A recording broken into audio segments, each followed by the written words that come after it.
What's up, everybody? It's Awful here, and I have just completed my first challenge run of Dark Souls 2, the Soul Level 1 run.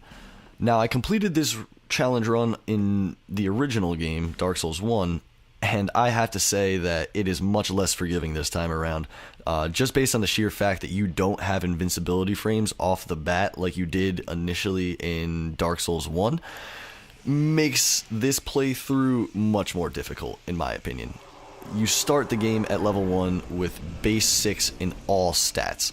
That means that your adaptability is 6 and that you are really not gaining any invincibility frames.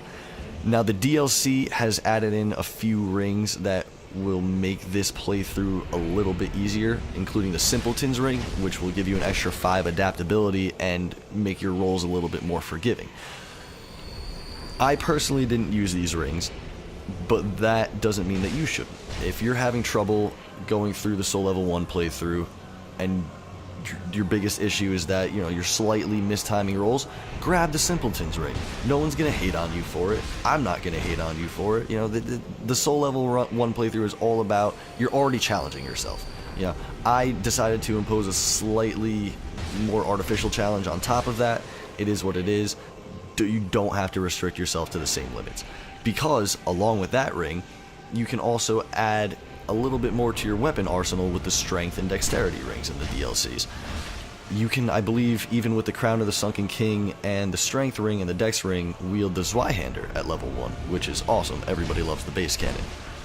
My biggest issues were Velstadt, the Looking Glass Knight, and Twin Dragon Riders. I was a little bit worried about the Pursuer and dodging him with the low adaptability, but thankfully you can just parry him and shoot him with the ballista twice. Velstadt, however, will one-shot you as soon as he buffs, no matter what. Whatever he does after he buffs will one-shot you, so he is best fought with the red Tearstone ring. If you're not confident dodging for the entire fight, you can go in without it on. However, I would recommend going into that fight and just trying to finish it as fast as possible with the red Tearstone ring. Looking Glass Knight and Twin Dragon Riders, they're 2v1s.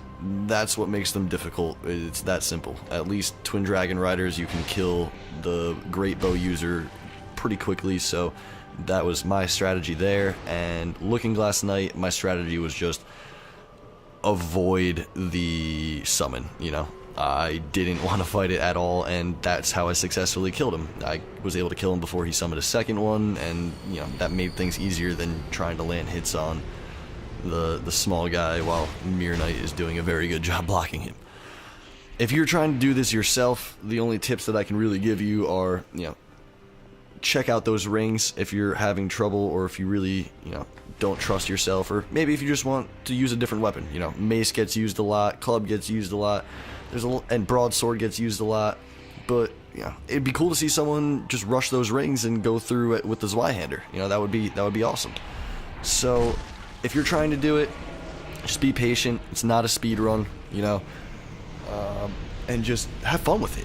I had fun with it. I had a blast. Laugh at the things that kill you, that never kill you. Laugh at the stupid things that kill you because from and hitboxes happen, And just have a good time, guys, because that's what this is all about at this point, Just enjoy the rest of this game's life on 360.